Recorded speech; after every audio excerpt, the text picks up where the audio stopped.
The molar mass of gases can be found experimentally a lot of different ways. In this specific experiment, we're going to find the mass of a fluorocarbon and then also the natural gas in the gas lines that we usually use to run our Bunsen burners. So the first thing I'm going to do is weigh a stoppered round bottom flask full of air. Write that down, get the temperature in the room, all right, because I'm going to need that. That's going to tell me the temperature of my gas. And then I'm going to add a fluorocarbon to my round bottom flask. So this is 1112 tetrafluoroethane.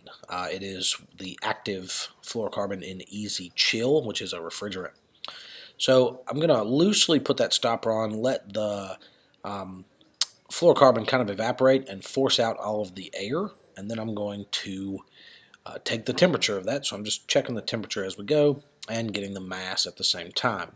Now when I know the difference in the two masses, right, the mass with just air and the mass with the fluorocarbon, I can figure out how much gas I have in the flask. Now the second thing that I'm going to do is I'm going to turn on the Bunsen burner, fuel there, and fill up this round bottom flask with gas. So I'm just letting the gas run and run and run and force out all the air. And then I'm going to turn it off real quick, flip it upside down, and put the stopper in it. Same thing as before. I'm going to get the mass, and then I'm going to watch the temperature. This temperature actually was a little higher than I thought it would be. It was a little bit above room temperature there, but no big deal. Just want to make sure we got accurate numbers. And once we have those two things, we can clean up and get to the calculations. This lab doesn't really have a lot of steps, so that's nice and simple.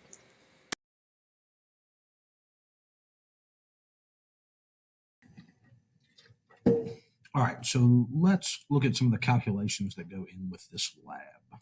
All right, so we're going to look at both the fluorocarbon, which we actually got pretty good results on, and we're going to look at the natural gas, which we didn't get good results on in this specific lab. So here's the data for Easy Chill, right? This refrigerant that we used, which has 1112 tetrafluoroethane in it. That's the fluorocarbon that we're after, all right? And you can see I've kind of, collated all my data here. First thing I did was I measured the assembly with the air. Then I measured it with my fluorocarbon, subtract, right, find the difference. That tells me how much the fluorocarbon weighs. The temperature of the fluorocarbon, same as the temperature of the air, which is about 293.25 Kelvin. I got the atmospheric pressure from a local weather report and converted it to atmospheres. And then, of course, I need the volume of my flask. Now, here are the calculations for the lab. And the basic premise is if I want to calculate the molar mass of something, then I need to know the mass of a sample, grams, and I need to know the number of moles that I have so I can do grams per mole, right, molar mass. I can get the number of moles using the ideal gas equation, right? So solve for N, PV over RT. This is my pressure in atmospheres, right? There's atmospheric pressure in the room. This is the volume of my flask in liters. I'm using R as atmosphere, liter per mole Kelvin. That's my unit. And then I have, of course, my temperature in kelvins in order to make sure everything cancels out. And when I run that math through, I find that I have in that flask about 5/1000ths of a mole of my fluorocarbon. Now the molar mass, I take the mass of my sample, so this number right there, mass of my sample, divide by the number of moles I just calculated, and it tells me that I have 101.269 grams per mole. This would be my experimental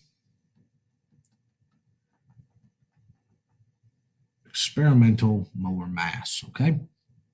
So we always want to, find our sources of air and that kind of thing. So we plug this into our percent air formula. I just looked up the molar mass of the active ingredient in this refrigerant, which is that 1112 tetrafluoroethane, and we found that the actual molar mass, right, this is the accepted molar mass, is 102.03. So we were actually really close. Our percent error was very, very low. We were very close to the true value in this specific lab activity. It is showing up as negative, which means we're a little low, but remember, percent error is usually an absolute value kind of thing. Now, in this one, we got really good answers. In the natural gas one, we didn't, okay? So same thing. Here's the same data table, just now adjusted over for natural gas. Obviously, the mass of the assembly with air was the same. I had much less natural gas in the flask compared to my fluorocarbon. Now, this makes sense, right? Because natural gas is mostly methane. There's some mercaptan in there. There might be a little propane or butane, but the vast majority of natural gas is methane. We know that methane has, let me see what we got here, 16.043 grams per mole is the molar mass. Wow. Molar mass, there we go, of methane. So we're just going to assume that the sample is 100% methane. Now, methane is much smaller of a molecule, so obviously there's going to be a lower mass. So, my opinion, I think it's harder to capture all of the methane in the flask just the way that you do it. Ms. Balcom and I have spitballed some ideas back and forth about how to get a better capture, but doing it the way that this lab prep has us do it, where you just run natural gas into the beaker for about 30 seconds to a minute, or excuse me, to the flask, not the beaker, doesn't seem to give us a great amount of sample. We'll come back to how that kind of impacts us in a minute.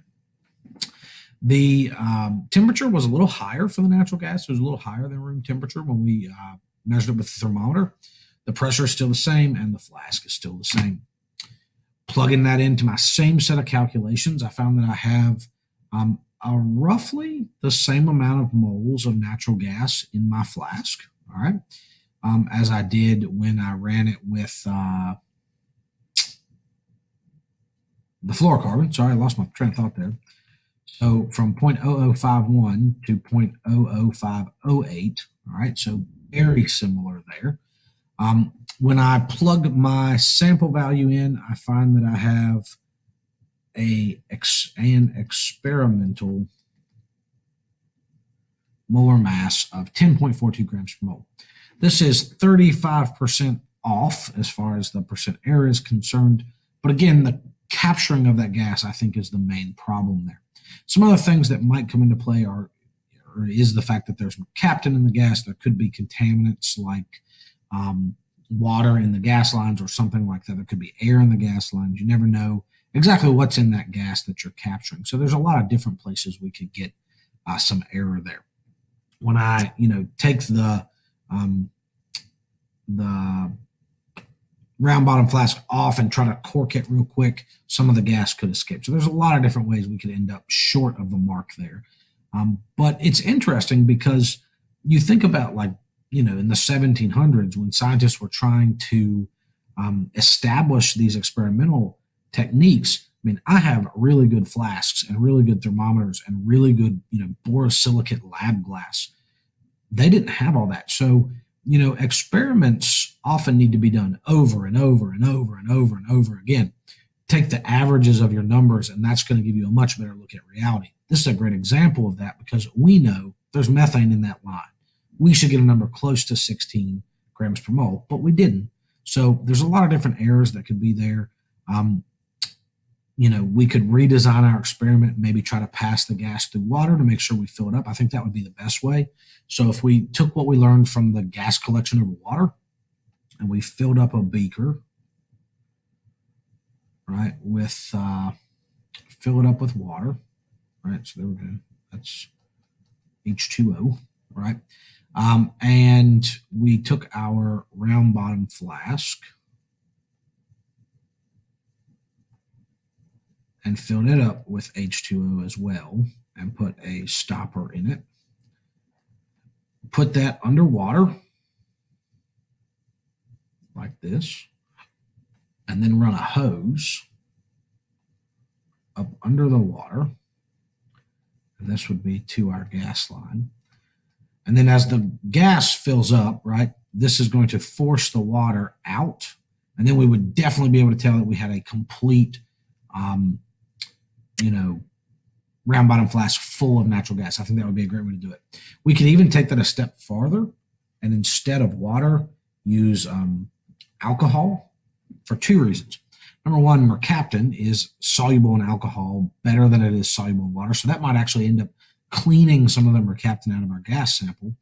And then the other thing is alcohol will evaporate much faster, which will make it easier to get a dry weight after we take it out of the beaker. So there's a lot of different ways we could try to improve our experimental design, but we don't know that we need to improve it a lot until we start to look at percent error. Okay, so that's one of the reasons percent error is so important. All right, so this is pretty much the end of this set of gas labs. If you have any questions, let me know. I'd be glad to give you a hand.